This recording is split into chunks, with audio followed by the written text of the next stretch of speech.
Grey of the fireflies ये दुनिया की सबसे इमोशनल फिल्म है। कहानी की शुरुआत एक बहुत ही उदास और सन्नाटे भरे दृश्य से शुरू होती है। वही रेलवे स्टेशन पर एक टीनेज लड़का सेइता जो भूखा प्यासा और अंदर से बुरी तरह से टूटा हुआ बैठा है। उसकी बहुत बुरी हालत है, वो अपनी आखिरी सांसें गिन रहा है और वही लोग उसके आस पास से गुजरते हैं, लेकिन कोई उसकी मदद नहीं करता। एक रात वो भूख और अकेलेपन से मर जाता है और मरते वक्त अपनी छोटी बहन सेत्सुको को याद करता है। वही रेलवे स्टेशन के सफाई कर्मी उसका मृत शरीर देखते हैं। उन्हें सेइता के मृत शरीर को देखकर ज्यादा कुछ फर्क नहीं पड़ता, क्योंकि वो रोज एक अनाथ बच्चे को भूख प्यास से वहाँ मरता हुआ देखते हैं। उस सफाई कर्मी को सेइता की पॉकेट से एक पुरानी कैंडी डिब्बा मिलता है जो उसके कोई काम का नहीं था।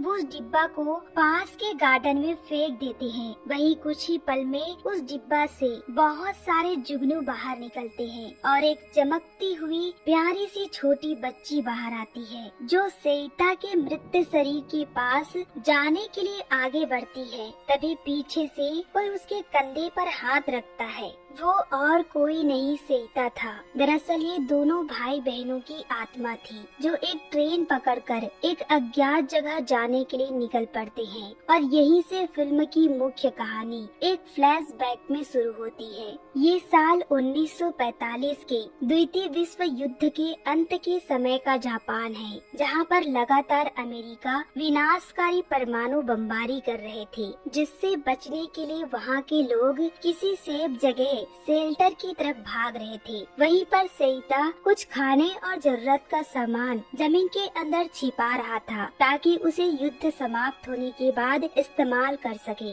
वहीं उसके साथ उसकी छोटी बहन सेत्सुको और उसकी माँ भी थी। सेइता के पिता एक नेवी ऑफिसर थे जो जंग के लिए गए थे। आगे सेइता की माँ उससे कहती है कि मैं शेल्टर में तुम लोगों के लिए जगह बनाने जा रही हूँ, तुम लोग वहाँ जल्दी आ जाना। और फिर उसकी माँ वहाँ से शेल्टर के लिए निकल जाती है। सेइता भी अपना काम खत्म करके कुछ जरूरत का सामान लेता है और अपनी छोटी बहन को लेकर शेल्टर जाने के लिए घर से बाहर निकलता है। तब तक बहुत देर हो चुकी थी। अमेरिकी वहाँ पे बमबारी करना शुरू कर दिए थे। वहीं सेइता अपनी नजरें घुमाकर चारों तरफ को देखता है। बमबारी की वजह से वहाँ के घरों में आग लग चुका था। लोग अपनी जान बचाकर शेल्टर की तरफ भाग रहे थे। ये सब देखकर छोटी सी सेत्सुको घबराकर अपने भाई को कसकर पकड़ लेती है। वहीं सेइता कैसे भी करके बमबारी से बचते हुए नदी के किनारे एक सेफ जगह पर आते हैं और राहत की सांस लेते हैं। और वही शहर में चारों तरफ आग लगा हुआ था, जिसकी वजह से लोग जलकर मर रहे थे। सब कुछ बर्बाद हो चुका था। सभी के घर जल चुके थे। आगे थोड़ी ही देर में बारिश शुरू हो जाती है, जिसकी वजह से आग बुझ जाते हैं और बमबारी होना भी बंद हो चुका था। वही सेइता आगे सेत्सुको के साथ शेल्टर की तरफ जाने लगता है।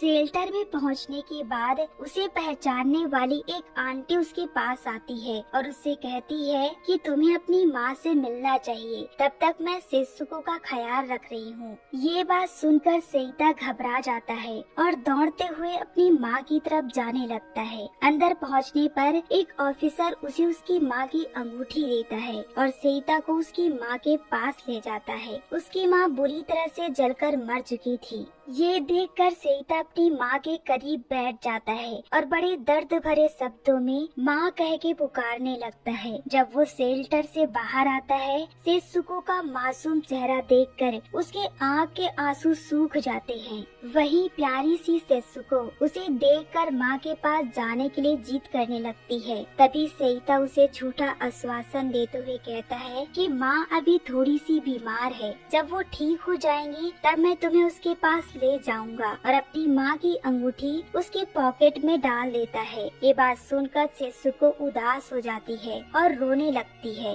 इस छोटी सी बच्ची को बिल्कुल एहसास नहीं था कि जिस माँ के गोद में वो 24 घंटों रहती थी वह अब इस दुनिया में नहीं है। अगले दिन सेइता की माँ का बाकी मरे हुए लोगों के साथ अंतिम संस्कार कर दिया जाता है। वहीं एक ऑफिसर सेइता से उसकी बहन के बारे में पूछता है, जिससे सेइता कहता है कि मैं उसे अपने एक रिश्तेदार के यहाँ भेज दिया हूँ और मैं भी उन्हीं के यहाँ जा रहा हूँ। फिर सेइता अपनी उन्हीं आंटी के यहाँ पहुँच जाता है जहाँ पर उसकी बहन पहले से थी। दरवाजा खुलते देख सेसुको माँ कह के दौड़ती है। उसे लगता है कि उसकी माँ आ गई, पर दरअसल ये सेइता था। उसे देखकर सेसुको दोबारा से अपनी माँ के बारे में पूछती है। उसे तकलीफ ना हो इसलिए सेइता फिर से झूठ बोलता है कि वो अभी भी बीमार है। जब वो ठीक हो जाएंगी तो मैं उसके पास ले जाऊंगा। अगले दिन सेइता अपने घर में जो जमीन के अंदर उसने सामान छिपाया था उसे एक ट्रॉली में भरकर अपनी आंटी के यहाँ ले आता है, जिसे देख उसकी आंटी बहुत खुश होती है क्योंकि युद्ध के दौरान इतने सारे खाने का सामान मिलना आसान नहीं था। वहीं उसकी आंटी सेइता से उसकी माँ के बारे में पूछती है, जिससे सेइता बताता है कि मेरी माँ ने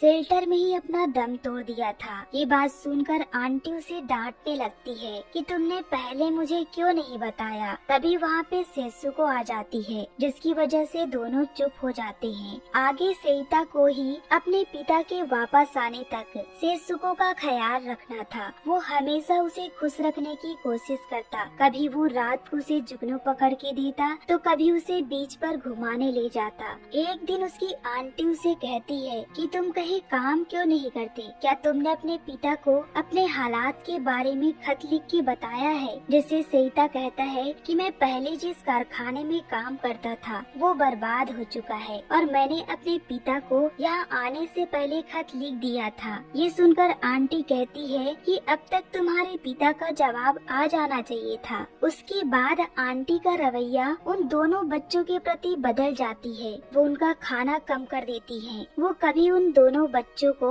भरपेट खाना नहीं देती और हमेशा उन्हें डांटती रहती कि दोनों मुफ्त का खाते रहते हैं। वहीं इस रवैये से सेइता हमेशा अपनी माँ को याद करती रहता कि कैसे उसकी माँ उन्हें अच्छा खाना खिलाती और उन्हें प्यार से रखती। आगे एक दिन उसकी आंटी सेइता के माँ के कुछ कपड़े निकालती है उसे बेचने के लिए, ताकि उसके बदले में कुछ चावल ले सके। पर सेसुको अपनी माँ की कोई भी चीज नहीं बेचना चाहती थी। वो रोने लगती है, जिससे सेइता समझाता है कि इसकी वजह से हमें कुछ दिन चावल खाने को मिलेगा। उसके बाद वो आंटी कपड़ों के बदले चावल ले आती है और एक दो दिन ही उन्हें अच्छा खाने को चावल देती है। उसके बाद वो फिर से उनका खाना कम कर देती है। उन दोनों बच्चों के सामने में वो आंटी अपने पति और अपनी बेटी को अच्छा खाना देती और ये दोनों बच्चे उन्हें देखते रहते, जिसकी वजह से सेसुको आंटी से शिकायत करने लगती है कि हमारा चावल है और हमें ही खाने नहीं देती।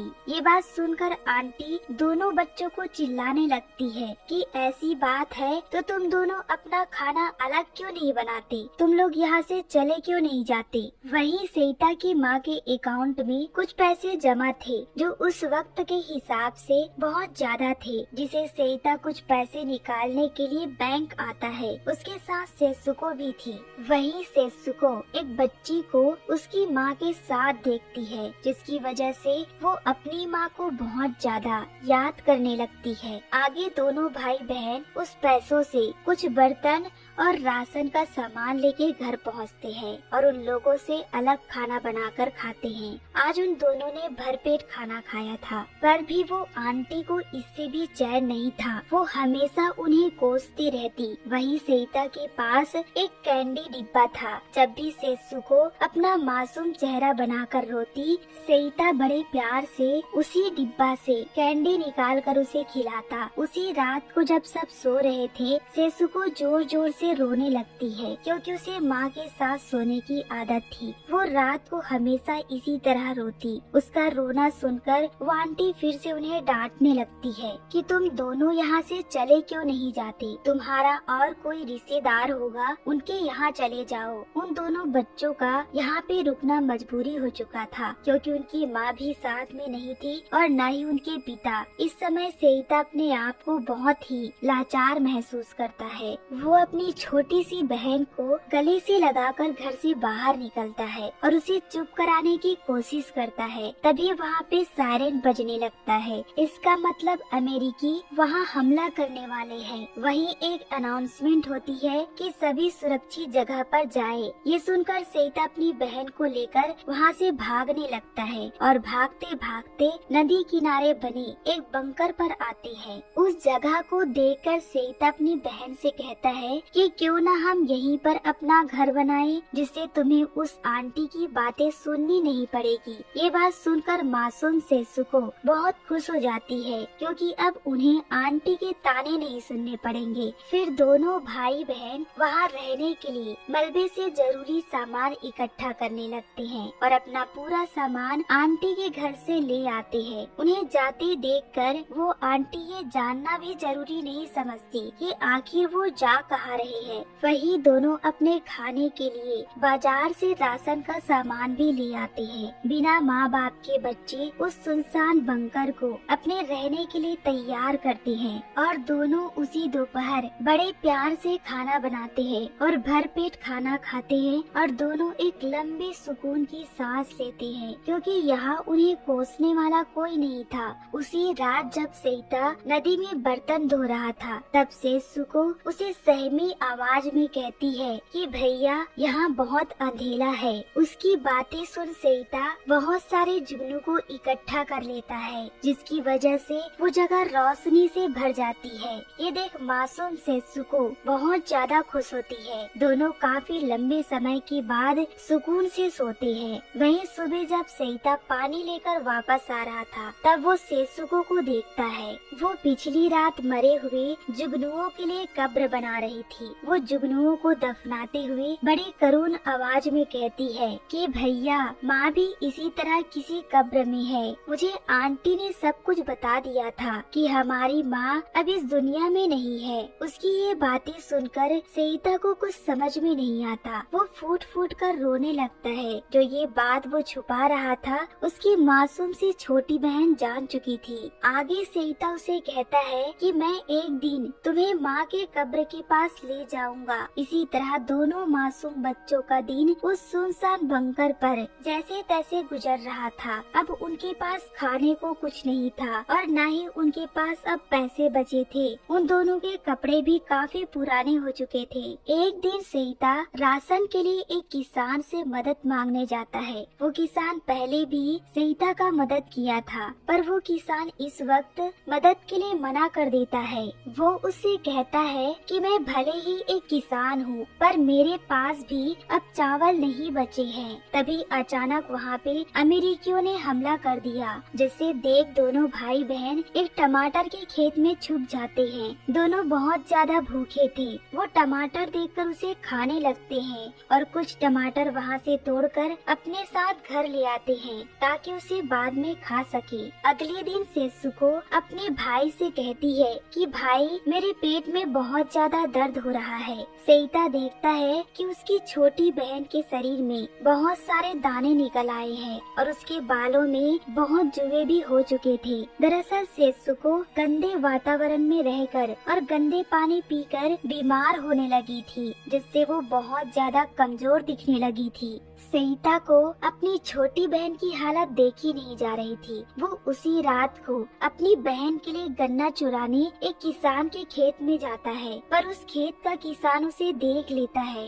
और उसे पकड़कर उसी बंकर पर ले आता है जहाँ पर सेसुको थी और उस छोटी बच्ची के सामने में सेइता को बुरी तरह से पीटने लगता है। इससे भी उस किसान का जी नहीं भरता। वो सेइता को पुलिस स्टेशन ले आता है और उसकी शिकायत करने लगता है पर वहाँ के ऑफिसर दयालु थे। वो सेइता को छोड़ देते हैं। जब सेइता वहाँ से बाहर आता है तब बाहर में वो अपनी मासूम छोटी बहन को देखता है। वो पीछा करते हुए यहाँ तक आ गई थी। जैसे ही वो सेइता को देखती है उससे लिपट जाती है। यहाँ पर सेइता अपने आप को बहुत लाचार महसूस करता है। वो अपनी बीमार बहन के लिए कुछ नहीं कर पा रहा था। वो फूट फूट कर रोने लगता है और सेत्सुको को कंधे में उठाकर घर ले आता है। आगे वही जब भी जिस जगह पे हमला होता तो वहाँ के लोग अपनी जान बचाने के लिए घरों को छोड़कर शेल्टर की तरफ भागते।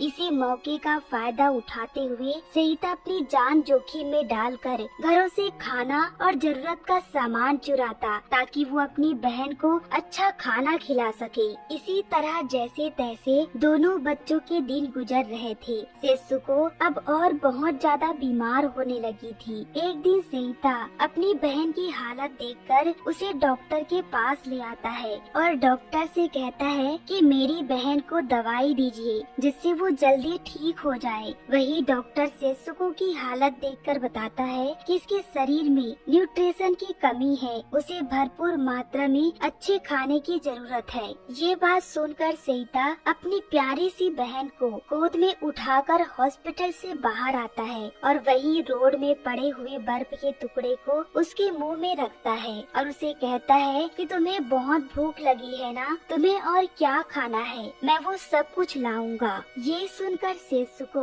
बहुत कमजोर आवाज में कहती है कि भैया मुझे चावल खाने हैं और नूडल और आइसक्रीम भी खानी है। उसकी बातें सुनकर सेइता अपनी बहन से कस के लिपट जाता है और कहता है कि तुम बस जल्दी ठीक हो जाओ और उसे अपने बनाए छोटे से घर में छोड़कर बैंक आ जाता है। उनके अकाउंट में अब भी कुछ पैसे बाकी थे जिससे सेइता निकाल लेता है। वही वो कुछ लोगों को बातें करते हुए सुनता है। वो कह रहे थे कि जापान अमेरिका से हार चुका है और जितने भी जहाज की टुकड़ियां थी वो सब समुद्र में डूब चुके हैं। सेइता के पिता एक नेवी ऑफिसर थे। दरअसल वो भी इस युद्ध में मारे गए थे, इसलिए वो सेइता के खत का जवाब नहीं दे रहे थे। ये बात सुनकर सेइता दौड़ के बाहर निकलता है और अपने पिता की तस्वीर को देखकर रोने लगता है। अब दोनों बच्चों की आखिरी उम्मीद भी टूट जाती है। अब उनका कोई सहारा नहीं था। सेइता अपने दिल को कठोर करके अपने आंसू पोंछता है और अपनी छोटी बहन के पास पहुंचता है। आज उसने अपनी बहन के लिए चावल, अंडा और तरबूज लिया था। वो तरबूज का एक छोटा सा टुकड़ा अपने मासूम बहन को खिलाता है। उसकी प्यारी सी छोटी बहन बहुत धीमी आवाज में कहती है कि भाई ये बहुत मीठे हैं, आपका बहुत बहुत धन्यवाद। और ये सेत्सुको की आखिरी बात थी जो अपने भाई सेइता से कही थी। फिर सेइता चावल बनाने के लिए बाहर चला जाता है। सेइता बिल्कुल अनजान था कि उसकी मासूम सी छोटी बहन अपनी जिंदगी के आखिरी दौर से गुजर रही है। वो अपनी छोटी बहन के लिए मनपसंद खाना बनाने लगता है। चावल पक जाते हैं पर वो छोटी सी मासूम सेत्सुको उस चावल को खाने कभी नहीं उठती। जब सेइता को इस बात का एहसास होता है वो पूरी रात अपनी मासूम सी छोटी बहन से लिपटकर बैठे रहता है। अगले दिन सेइता अपनी छोटी बहन के अंतिम संस्कार के लिए एक किसान से सूखी लकड़ियाँ और एक बक्सा ले लेता है।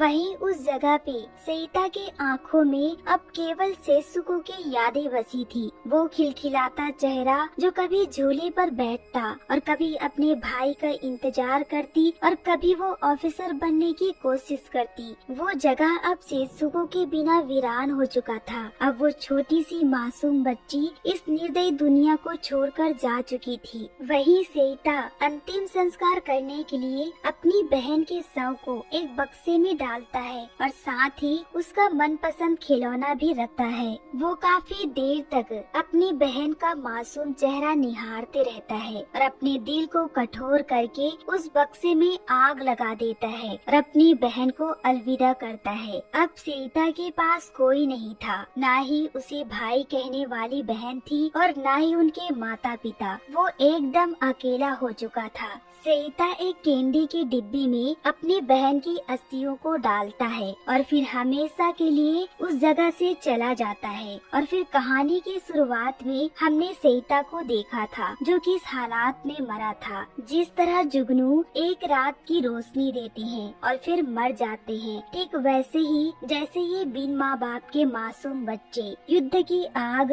और निर्दयी समाज और स्वार्थ से भरे लोगों के बीच झुलसकर खत्म हो गए। ग्रे ऑफ द फायरफ्लाइज एक प्रसिद्ध जापानी एनिमेटेड फिल्म है जो साल 1988 में रिलीज हुई थी। इसे इसाओ ताकाहाता ने डायरेक्ट किया था। उम्मीद करते हैं ये कहानी आपको पसंद आई होगी।